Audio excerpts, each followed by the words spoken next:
Jadi anak-anak ini kan mereka tidak harus dipaksa untuk langsung bisa baca tulis, tetapi kan mereka lebih banyak ke arah bermain. Jadi bermain sambil belajar.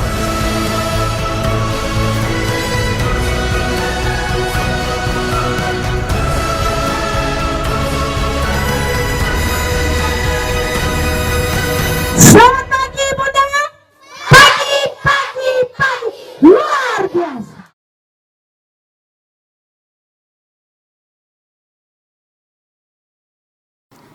Selamat pagi Ibu Kepala dan Ibu Guru, Ibu Moni dan Ibu Mila. Senang ya kita bisa bertemu pagi hari ini. Kelihatannya cerah betul ya. Berarti ini karena bisa bertemu Bunda. Ya, suasana hatinya baik ini ya, jadi menyenangkan. Langsung terlihat dari wajah-wajah ini ceria.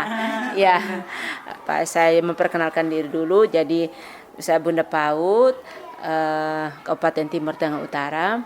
Saya juga datang di SDN Kenari ini karena saya juga ingin mau berdiskusi dengan ibu-ibu sekalian. Karena tentunya dari pihak sekolah juga sudah membaca di surat edaran Dirjen PAUD Pendidikan Dasar dan Menengah nomor 0759 tahun 2023 terkait dengan transisi PAUD ke SD kelas awal. Nah itu terkhusus dengan aturan nomor 1 tentang penerimaan peserta didik baru. Karena ini tahun ajaran baru ya Bu ya. Jadi kita masing-masing sekolah berlomba-lomba untuk menerima pendaftar baru. Nah ini di SDN Kenari kita sudah menerima siswa. Anak-anak sudah ya? Sudah. Kira-kira berapa banyak peserta didiknya? Ya. Setelah didik baru pada tahun pelajaran 2023-2024 kali ini sebanyak 46. Oh bagus, 46 ya. Ya baik ya. 46 orang dan Bapak Ibu-ibu guru sudah menerima mereka dan ini sudah mulai dengan kegiatan pengenalan lingkungan ya. Kita baca di edaran itu bahwa untuk pengenalan lingkungan sekolah itu kan selama 2 minggu. Yes, ya. Kalau yang mungkin tahun kemarin tidak ya, tidak sama ya. Kemarin cuma 3 hari. Oh, 3 hari. Jadi ini tahun ini kita baca itu ada 2 minggu. Nah, jadi tentunya di sekolah juga punya jadwal ya untuk 2 minggu itu. Nah, saya juga ada orang tua pada tahun-tahun yang lalu mengatakan bahwa ternyata di SD itu penerimaan peserta didik baru itu kok pakai tes. Nah saya ingin dengar dulu dari Ibu Kepala bagaimana cara untuk penerimaan peserta didik baru di SDN Kenari. Mungkin Ibu bisa ceritakan sedikit kalau memang ada tes itu seperti apa dan kalau tidak lagi tes calistung itu seperti apa yang ibu mereka lakukan di SDN Kenari. Terima kasih atas waktu yang diberikan kepada saya. Kami dari pihak sekolah, saya dan teman-teman dan seluruh warga sekolah, peserta didik menyampaikan terima kasih berlimpah kepada Bunda PAUD Kabupaten Timur Tengah Utara yang bersedia berkolaborasi dengan sekolah kami dan menjadikan sekolah kami sebagai sekolah untuk pelaksanaan aksi nyata Bunda terkait transisi PAUD SD untuk kegiatan PPDB tahun pelajaran 2023-2024. Seperti yang digambarkan atau disampaikan oleh Bunda bahwa Bunda ingin mengetahui lebih dekat terhadap kegiatan PPDB di sekolah kami dan juga kegiatan MPLS di sekolah kami. Perlu kami sampaikan kepada Bunda bahwa sekolah kami pada tahun pelajaran 2023-2024 tidak melaksanakan tes calistung dalam salah satu syarat pendaftaran siswa baru tahun pelajaran 2023-2024. Juga pada tahun sebelumnya tidak terlaksana tes seperti ini.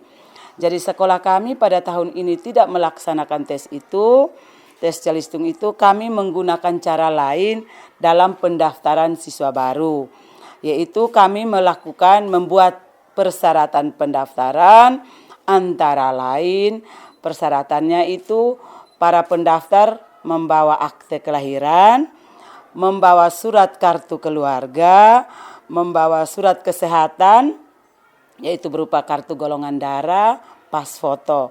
Juga dari pihak sekolah melakukan wawancara sederhana, wawancara terbatas dengan orang tua calon peserta didik baru yang mendaftar di sekolah kami.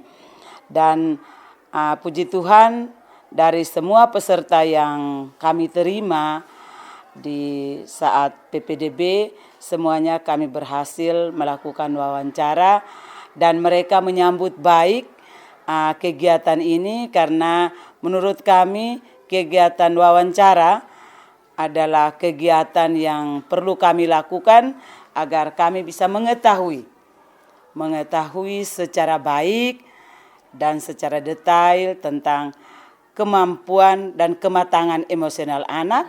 Juga kami mengetahui tentang latar belakang anak dari keluarga, tentang ekonomi dan tentang tempat tinggal dan lain sebagainya, yang ada kaitannya menurut kami dengan kegiatan pembelajaran selanjutnya di sekolah kami. Itu beberapa hal yang kami lakukan terkait kegiatan yang tidak melibatkan tes calistung dalam kegiatan PPDB. Baik, terima kasih Ibu Kepala. Saya tadi senang mendengar apa yang dijelaskan Ibu Kepala. Ternyata memang sekolah ini tidak melaksanakan tes calistung itu. Dan tadi Ibu Kepala juga sudah menceritakan praktik baik terkait dengan penerimaan peserta didik. Jadi ada hal-hal yang memang merupakan identitas dari peserta didik perlu ada, dan juga sudah wawancara dengan para orang tua. Tentunya orang tua juga merasa senang karena persyaratan untuk penerimaan ini tidak berat, bahkan itu yang biasa harus dilakukan. Tetapi yang saya ingin tahu, ada anak-anak ini kan pasti ada yang dari PAUD, ada yang tidak melalui PAUD. Nah, kira-kira bagaimana ya setelah wawancara itu untuk bisa mengenal lebih dekat terhadap nanti anak-anak peserta didik itu seperti apa yang ibu mereka lakukan? Karena MPLS ini kan 2 minggu, jadi pasti akan mengenal jadwal juga pasti sudah ada jadwal untuk MPLS hari 1, hari pertama, hari kedua dan seterusnya. Nah, selama 2 minggu ini pasti ibu kepala maupun ibu-ibu guru pasti akan mengenal mereka satu persatu. Kira-kira seperti apa? Kan kalau calistung tahun kemarin itu sebenarnya satu paksaan. Ini kan tidak ada. Tapi tadi berkat ibu mereka wawancara dan data-data sudah mulai mengenal sedikit tentang kaitan dengan kemampuan yang ada pada anak-anak ini. Tapi supaya bisa mengetahui mereka tentang kebutuhan dari anak-anak itu seperti apa? Baik, terima kasih Bunda. Seperti yang tadi saya gambarkan awal bahwa tahun pelajaran 2023-2024 PPDB di sekolah kami agak berbeda sedikit dengan tahun sebelumnya, yaitu kami lakukan tes wawancara. Tetapi dalam perjalanan masa MPLS yang mana ditetapkan dalam Permendikbud nomor 1 tahun 2021, yang mana transisi PAUD SD masa MPLS-nya harus 2 pekan situasi menyenangkan. Berdasarkan itu Bunda, kami dapat mengetahui banyak tentang kebutuhan anak. Hal-hal yang kami lakukan itu sebagai berikut. Yang pertama itu, suasana menyenangkan kami ciptakan ketika mereka memasuki pintu gerbang sekolah kami. Kami mempersiapkannya dengan baik, menyambut mereka dengan sorak-sorai yang sangat meriah dan gembira oleh seluruh warga sekolah yang dibuat oleh panitia. Jadi kami menggunting pita baru menyambut mereka masuk dengan yel-yel dan menyanyi, dan dihibur dengan bendera, yel-yel dan bendera, lambaian bendera, dan kami menyambut mereka dengan pita merah putih yang diikat kepada seluruh peserta di kepala masing-masing. Dan juga kami memberikan balon kenang-kenangan sebagai oleh-oleh dari sekolah kami untuk menerima mereka di awal hari pertama mereka bersekolah. Selanjutnya Bunda, kami melakukan kegiatan-kegiatan lain. Yang pertama, kami berdoa bersama mereka, mengawali kegiatan MPLS kami, dan itu tidak kami lakukan setiap saat, tetapi kami lakukan awal kegiatan dan mengakhiri kegiatan kami selalu lakukan dengan doa, baik di halaman maupun di dalam kelas, kami mengawali dan mengakhirinya dengan doa. Selain itu, setelah itu Bunda, kami pada hari pertama itu kami melakukan perkenalan semua tenaga pendidik dan kependidikan yang berada di satuan pendidikan ini melalui bermain dan bercerita. Jadi kami bercerita bersama, bermain bersama sambil duduk Bunda. Kami bermain dan bercerita bersama. Kami memperkenalkan tentang semua nama kami, asal kami dan seterusnya. Dan itu dalam suasana yang menyenangkan dan anak-anak terlihat sangat gembira karena situasi awal yang kami buat memang membuat mereka sangat senang dan betah berada di sekolah ini. Selanjutnya, hari-hari selanjutnya Bunda, kami melakukan kegiatan-kegiatan lain yang juga menunjang 6 fondasi transisi PAUD itu, yaitu kegiatan sosial itu. Kegiatan sosial itu kami lakukan, kami melalui lagu, kami memberikan mereka kesempatan untuk saling mengenal peserta didik satu dengan peserta didik yang lain sambil berpelukan dan mencari tahu nama satu dengan nama yang lain dalam bentuk lagu. Suasana ini memang Bunda agak memakan waktu dan agak riuh, tetapi kami lihat karena dengan kami membentuk situasi seperti ini, mereka menjadi senang dan ini salah satunya melatih mereka untuk percaya diri Bunda. Jadi mereka maju sambil memperkenalkan diri, juga memperkenalkan teman lain, bersama dengan teman lain. Yang berikut Bunda, untuk kegiatan yang lain, agar kami bisa mengetahui tentang bagaimana anak, apa yang dia suka, apa yang dia tidak suka, terutama tentang emosionalnya, tentang suka menangisnya, suka marahnya. Jadi kami memiliki gambar-gambar Bunda yang ada pada disiapkan oleh Ibu berdua. Jadi gambar-gambar itu kami memperkenalkan kepada anak memilih apa gambar mana yang dia suka sesuai dengan tabiatnya. Misalnya, kamu suka gambar yang guru gambarnya mukanya bagaimana? Muka marah atau muka sedih dan seterusnya. Kemudian kamu sukanya biasanya di rumah suka mama atau bapak atau kamu sendiri suka yang romannya bagaimana? Suka orang yang marah-marah atau suka orang yang rambut panjang atau suka orang yang rambut gondrong dan seterusnya. Dan anak-anak itu ceria memilih sesuai dengan apa yang mereka kehendaki. Yang berikut Bunda terkait dengan kematangan motorik yang ada kaitan dengan perawatan diri Bunda. Memang dalam perjalanan waktu, masih dalam waktu MPLS itu Bunda, setiap hari anak-anak biasanya masih dibantu, masih dihantar oleh orang tua Bunda. Tetapi biasanya pada siang hari kami belajar bersama mereka itu bagaimana mereka mempersiapkan kembali alat-alat belajar mereka, apa yang mereka bawa di dalam tas, kemudian harus dikembalikan ke tas dan bawa ke rumah tanpa bantuan orang tua. Itu salah satu tujuan kami untuk melatih kemandirian mereka di awal kegiatan MPLS. Juga Bunda, untuk kegiatan kematangan kognitif kami dari pihak sekolah menyadari bahwa anak-anak yang kami terima ini tidak semuanya dari PAUD.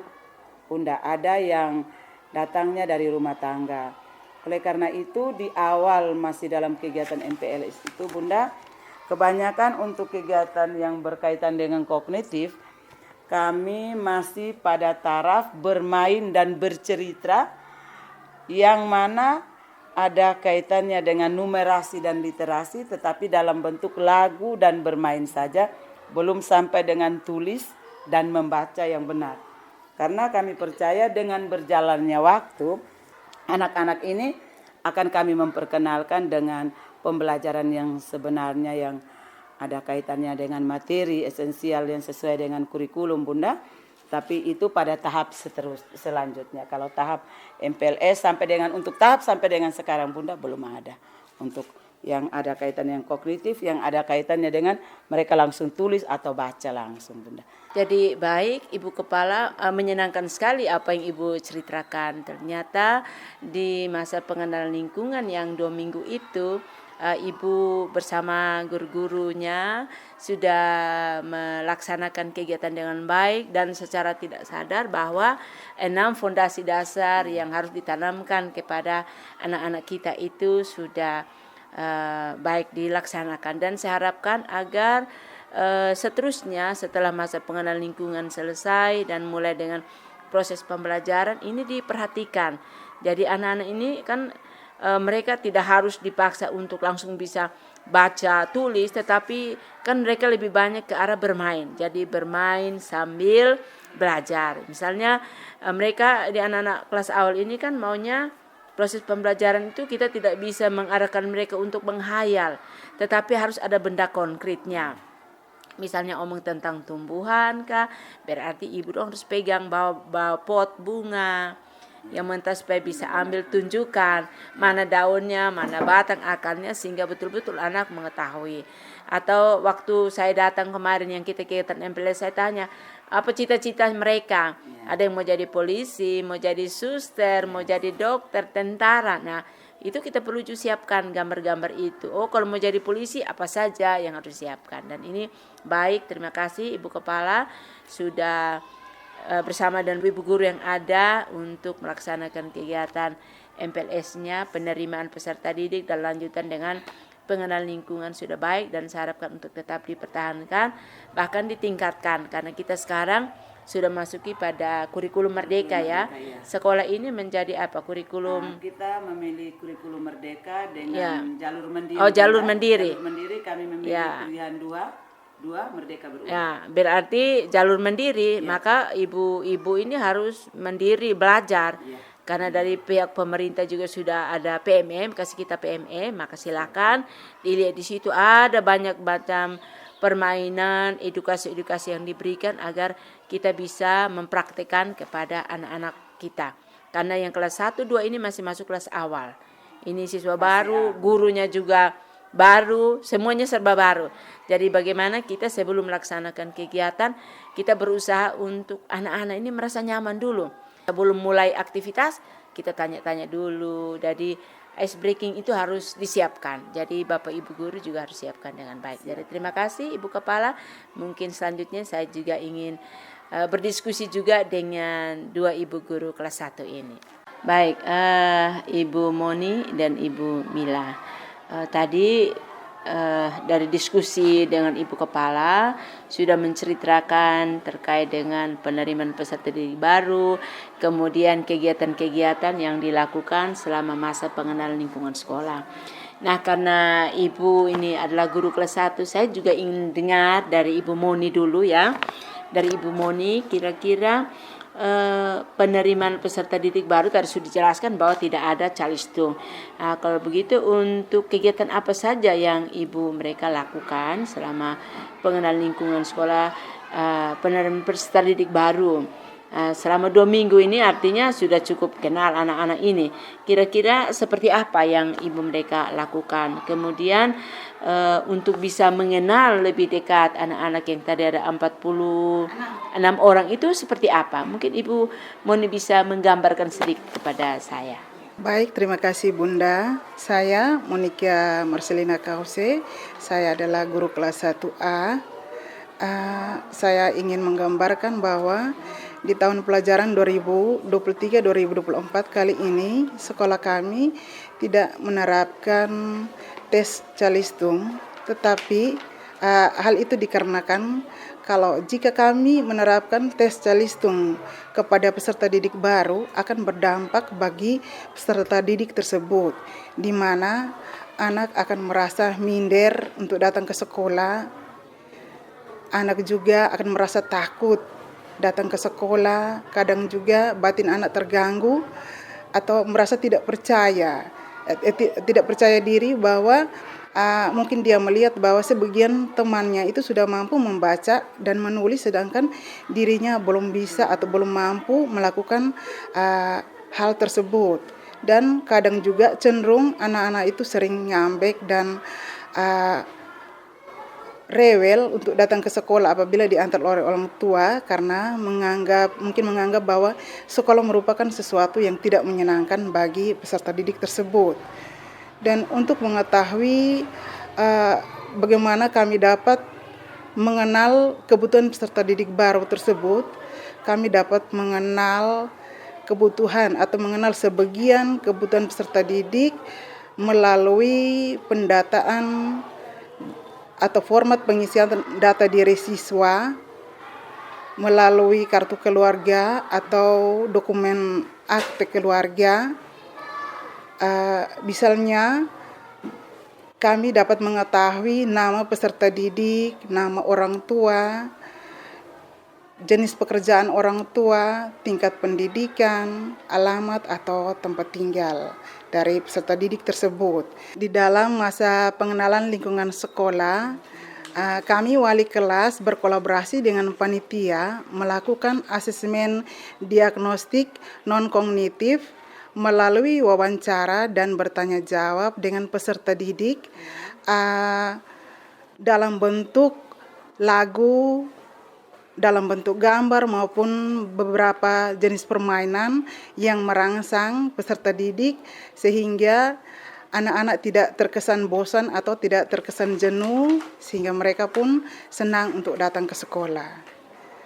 Dan pada masa pengenalan lingkungan sekolah tersebut juga kami juga menerapkan beberapa perilaku positif, diantaranya seperti hidup sehat. Dalam kegiatan tersebut kami juga mengarahkan anak, membimbing anak untuk selalu mencuci tangan sebelum mereka makan, karena jajanan yang mereka makan itu mereka harus pastikan tangan mereka dalam keadaan bersih sehingga tidak membawa kuman pada makanan atau minuman tersebut. Dan juga jajanan yang mereka makan juga lebih berupa jajanan lokal yang dibuat oleh orang tua, tidak berupa makanan instan yang kebanyakan dari pabrik atau dari toko, karena hal itu juga banyak mengandung zat-zat kimia yang bisa menyebabkan kurang kecerdasan pada otak anak. Sekolah kami juga menerapkan pembiasaan-pembiasaan positif seperti di awal bulan dalam belajar itu kami selalu mengawalinya dengan doa bersama oleh seluruh warga sekolah. Terima kasih Ibu Moni yang tadi sudah dengan ceria berdiskusi menyampaikan apa yang sudah Ibu lakukan di kelas A. Dan saya juga ingin mendengar lagi informasi berdiskusi dengan Ibu Mila, karena Ibu Mila ini kan di kelas B. Jadi sekali lagi terima kasih ya Ibu Moni. Saya pindah ke Ibu Mila. Ya, Ibu Mila juga adalah guru kelas 1 untuk kelas B. Kan siswanya banyak ya, jadi kita pisah. Nah, saya juga ingin dengar dari Ibu Mila terkait dengan bagaimana situasi penerimaan peserta didik baru, kemudian kegiatan MPLS di SDN Kenari itu seperti apa. Kemudian tadi juga sudah dengar dari Ibu Kepala bahwa kita terima di sini tidak ada tes calistung, berarti ada cara lain. Nah, mungkin Ibu bisa menceritakan cara lain untuk penerimaan peserta didik seperti apa, dan kira-kira bagaimana kita bisa mengenal peserta didik itu di sekolah ini. Terima kasih atas waktu yang diberikan kepada saya. Perkenalkan, nama saya Ibu Mila Nitsae, wali kelas 1B. Di sini saya akan terapkan kegiatan yang dilakukan di sekolah selama masa MPLS. Sebelumnya tidak ada kalistung juga. Dan pada tahun 2023 dan 24 ini juga tidak ada penerapan kalistun. Selain itu cara yang kami bawakan atau kegiatan yang kami lakukan sebelumnya itu ada penjemputan yel-yel dan pengguntingan pita oleh kepala sekolah dan menyambut mereka dengan suasana yang ceria sekaligus memakai pita merah pada peserta didik baru, dan selanjutnya kami memberikan atau membagikan balon sebagai yel-yel dan sambil menyanyi lagu hari pertama masuk sekolah. Kegiatan selain kalistun yang kami lakukan di dalam kelas itu, pertama itu kami semua kelas 1B itu disiapkan untuk berdoa dan kami bisa melatih anak untuk maju sendiri untuk bisa memimpin doa. Dan doa itu dilakukan setiap hari itu kami lakukan per orang.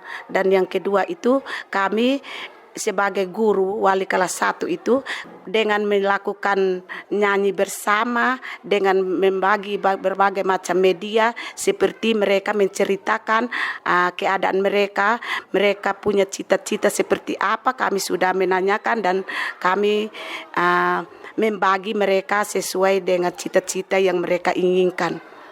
Dan kegiatan lain itu juga yang kami lakukan itu kami sambil bermain itu kami juga bernyanyi bersama, mereka beradaptasi dengan wali kelasnya sendiri di dalam kelas itu. Jadi baik Ibu Kepala beserta Ibu Moni dan Ibu Mila, tadi kita sudah banyak berdiskusi terkait dengan masa penerimaan peserta didik baru, kemudian pengenalan lingkungan sekolah, dan juga dalam rangka melaksanakan edaran dari Dirjen tentang transisi PAUD SD yang menyenangkan.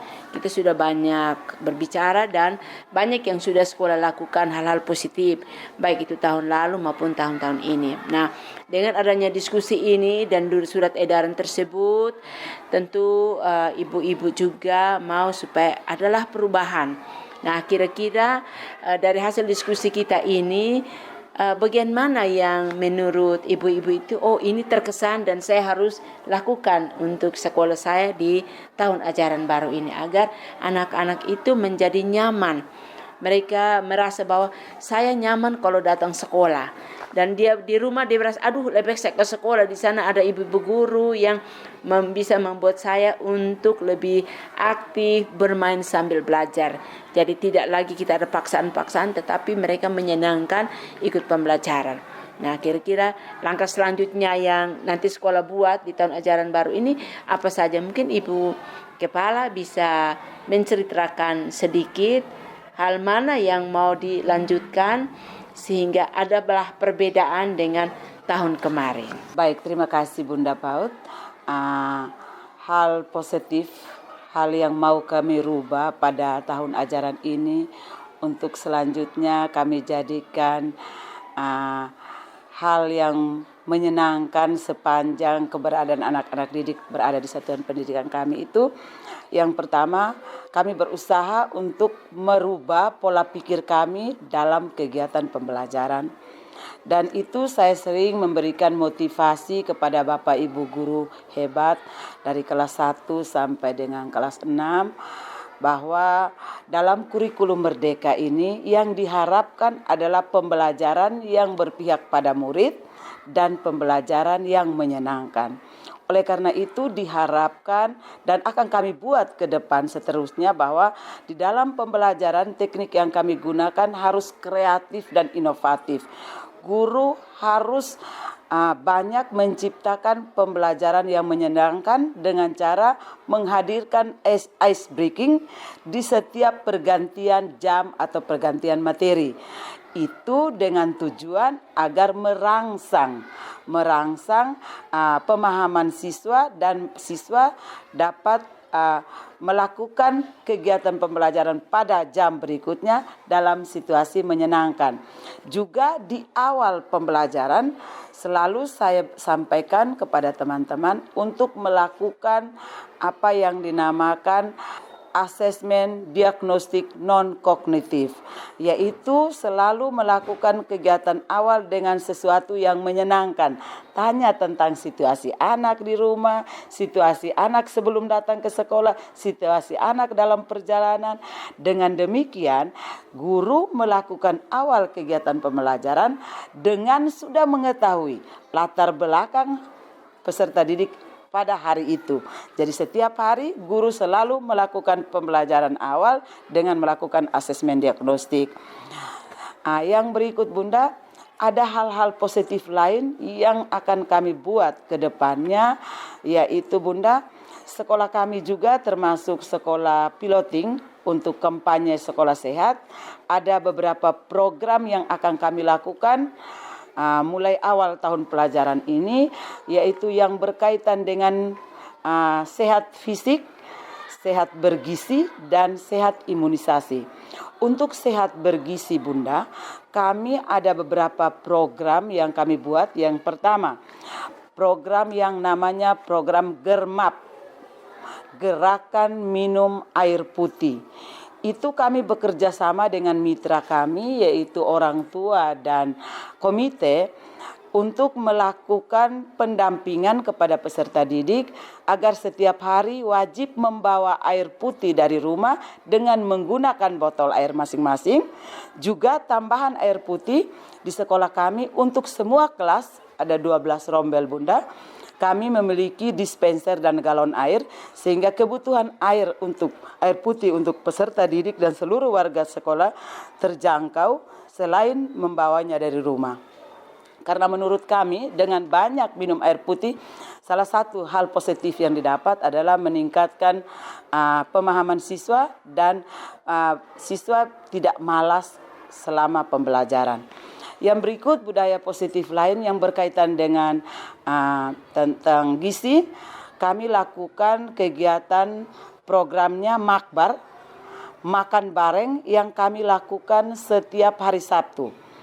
Makanan bergizinya disiapkan oleh orang tua dan dibawa oleh anak-anak di tempat makanan masing-masing, yang di dalam makanan itu harus ada karbohidrat, vitamin, dan protein. Jadi tidak membawa makanan yang mengandung mie. Itu yang kami harapkan dan sudah kami sampaikan ke mitra kami orang tua dan sudah akan kami laksanakan pada tahun ajaran ini. Setelah itu ada budaya positif lain yang kami harapkan di dalam program Makbar ini adalah selain menumbuhkan mereka punya kebiasaan untuk bekerja sama, untuk saling memberi dari apa yang mereka bawa, itu budaya positif yang akan kami tarik dan kami harapkan untuk terjadi. Mereka bisa saling memberi satu sama lain. Mungkin ada teman yang tidak sempat membawa lauk, bisa berbagi bersama dari apa yang mereka peroleh, dan itu kami mulai terapkan tahun ajaran baru. Program yang berikut yang berkaitan dengan sehat fisik, yaitu kami lakukan senam kesegaran setiap hari Jumat. Setiap hari Jumat ada seluruh warga sekolah melakukan senam bersama sampai dengan jam 8, baru dilanjutkan dengan kegiatan lainnya. Juga ada program Jalset. Program Jalset itu kami lakukan 1 bulan 1 kali di pekan kedua hari Jumat. Itu jalan sehat. Jalset itu kepanjangannya jalan sehat. Itu kami lakukan 1 bulan sekali setiap hari Jumat pekan kedua. Juga ada hal positif lain yang kami lakukan di sekolah ini, yaitu melakukan kegiatan membudayakan anak untuk melakukan kegiatan permainan tradisional, yang tujuan utamanya adalah untuk mengingatkan anak terhadap seluruh permainan tradisional yang akhir-akhir ini sudah makin terlupakan oleh anak karena anak lebih banyak bermain HP. Jadi kami hidupkan kembali permainan tradisional pada setiap hari Jumat pekan ke-1. Jadi setelah olahraga anak-anak bermain, dan fokus untuk kelas 1 kami ini fokuskan mereka untuk berlatih, itu tujuannya untuk membina hubungan sosial. Karena di dalam permainan tradisional, misalnya congkak, bermain lompat tali dan seterusnya, anak itu selain ceria, dia juga membangun komunikasi sosial dengan teman yang lain. Yang berikut, sekolah kami ada kaitan dengan program sehat ini. Ada satu program di hari Jumat pekan keempat itu adalah program Maklokbar, makanan lokal bareng. Jadi pada hari Jumat seperti ini Bunda, kami semua warga sekolah, termasuk tenaga pendidik dan kependidikan, juga seluruh anak sekolah, membawa makanan lokal berupa ubi, pisang, jagung, dan lain sebagainya yang dibuat orang tua di rumah, dan kami makannya bersama-sama di setiap kelas yang didampingi oleh wali kelas masing-masing. Itu beberapa hal positif yang kami lakukan dan terus akan kami kembangkan ke depan yang menurut kami sesuai dengan apa yang diharapkan oleh kurikulum Merdeka, bahwa kami merdeka melakukan sebuah perubahan sesuai dengan situasi dan kondisi sekolah kami. Jadi baik Ibu Kepala, Ibu Moni dan Ibu Mila, kita sudah banyak berdiskusi. Terima kasih dari hasil refleksi itu. Ternyata sekolah mempunyai banyak hal-hal positif yang akan dilakukan. Tetapi saya harapkan agar untuk khusus di kelas 1, kelas awal maupun kelas 2, 6 fondasi dasar ini harus ditanamkan secara baik. Kemudian bahwa pembelajaran di dalam kelas itu harus menyenangkan. Jadi tolong diatur agar ruang kelasnya juga menyenangkan, sehingga anak-anak tidak merasa bahwa aduh kita ini seperti diatur semua, kursi harus begini, tetapi rileks. Dan juga tidak boleh bosan-bosannya ibu-ibu guru dalam mendidik anak-anak kita, karena mereka ini masih usia emas yang harus diperhatikan agar mereka dapat bertumbuh, berkembang sesuai dengan bakat minat mereka. Karena tadi Ibu Kepala sudah jelaskan bahwa kita sudah masuki pada kurikulum Merdeka. Mari kita melaksanakan hal kreatif, inovatif yang baik di dalam kelas agar semua pembelajaran itu menyenangkan, baik itu kelas 1, 2 maupun sampai dengan kelas 6. Dan saya juga mohon maaf ya, ini sudah selesai, dan harapan saya tetap semangat melaksanakan tugas agar guru-guru hebat di SDN Kenari ini dapat mempersiapkan anak-anak generasi emas ini untuk menjadi generasi penerus bangsa yang hebat dan berkarakter baik. Terima kasih dan selamat pagi.